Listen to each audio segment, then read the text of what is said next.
जो जातिवाद में बढ़ जाते हो, जब वोट देने जाना तो एक ही बात दिमाग लगा लेना, खाली अफगानिस्तान की स्थिति याद कर लेना, आपको पता चल जाएगा कि आपको वोट कहां देना है, मुहर कहां लगनी है। मैं किसी पार्टी विशेष का आदमी नहीं हूं, लेकिन मैं भारत का आदमी हूं और मुझे इतना तो पता ही है कि भारत किन हाथों में सुरक्षित है।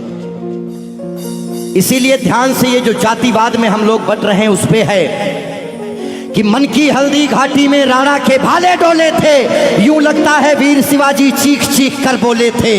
पुरखों का बलिदान घास की रोटी तक शर्मिंदा है, कट गई जंग में राणा की बोटी बोटी शर्मिंदा है। खुद अपनी पहचान मिटा दी कायर भूखे पेटों ने, जो टोपी जालीदार पहन ली हिंदू माँ के बेटों ने। और सर पर लानत, तालियां नहीं, सुनिए पूरी बात, कि मन की हल्दी घाटी में राणा के भाले डोले थे, यूं लगता है वीर शिवाजी चीख चीख कर बोले थे। पुरखों का बलिदान घास की रोटी भी शर्मिंदा है, कट गई जंग में राणा की बोटी बोटी शर्मिंदा है। खुद अपनी पहचान मिटा दी कायर भूखे पेटों ने, जो टोपी जालीदार पहन ली हिंदू माँ के बेटों ने। सर पर लानत वाली छत से फिर खुला ठिकाना अच्छा था, टोपी गोल पहनने से तो मर जाना ही अच्छा था। मथुरा अवधपुरी घायल है, काशी घिर गई कराहों से, यदकुल गठबंधन कर बैठा कातिल नादिर शाहों से। मुंह से आह तलक ना निकली धर्म ध्वजा के फटने से, कब तुमने आंसू छलकाए गौ माता के कटने पे। हिंदुस्तान के लोगों जागो,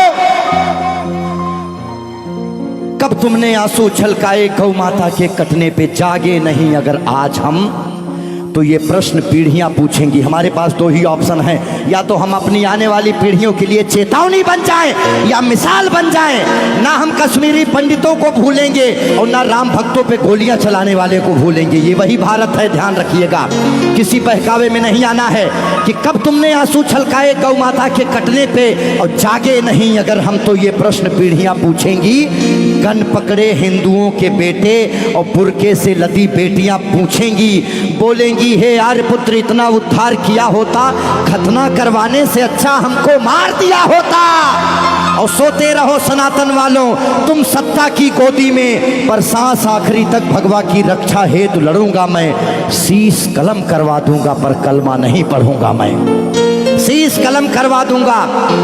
आने याद रखना, हमारे भारत में 29 राज्य हैं, जिसमें से खाली 22 राज्यों में हम लोग बहुसंख्यक हैं, बाकी अल्पसंख्यक। इसीलिए मैं भजन भी गाता हूं, मैं जागरण भी करता हूं, क्योंकि मैं भारत, मेरा चैनल कभी भी बदल सकता है। अभी देशभक्ति चल रहा है, कभी कभी कपिल शर्मा लग जाएंगे, फिर कभी आस्था लग जाएगा। लेकिन एक बात का ध्यान रखना, हमेशा हम आज़ाद कैसे हुए ये बहुत मायने नहीं रखता है, लेकिन हम गुलाम कैसे हुए ये बहुत ज़्यादा मायने रखता है।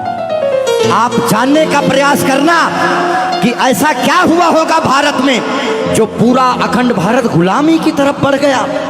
इस देश में जिनको चोर कहना था, जो मुगल भारत को लूटने आए, चाहे वो गजनी रहा हो, चाहे वो औरंगजेब, महान अकबर जिसको जिल्ले इलाही कहा गया, जिल्ले इलाही खुदा की परछाई को कहते हैं। और जो भारत के लोग अकबर को महान बताते हैं, जिल्ले इलाही, शहंशाह अकबर, जिल्ले इलाही खुदा की परछाई को कहता है। ये कौन सा जिल्ले इलाही है जो दिल्ली में महिलाओं की मंडियां लगाता है, महिलाओं की खरीदी फरोश करता है? इतनी काली परछाई कौन से जिल्ले इलाही की हो सकती है?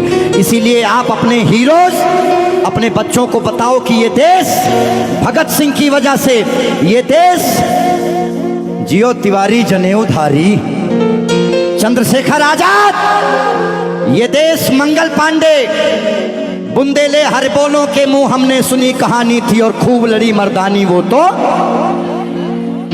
हमारे यहाँ महिलाएं घूंघट करती हैं क्योंकि यहाँ लुटेरे आए भारत में, लूटे, डोलियां लूटे, महिलाओं के साथ दुराचार किए, जिसकी वजह से उन्हें पर्दे में रखा जाने लगा। भारत के लोगों, 2022 का चुनाव आपके सर पे है। मोहर लगाने से पहले सोच लेना कि भारत वाकई में किन हाथों में महफूज है। बाकी आगे आपकी मर्जी। बोलिए भारत माता की।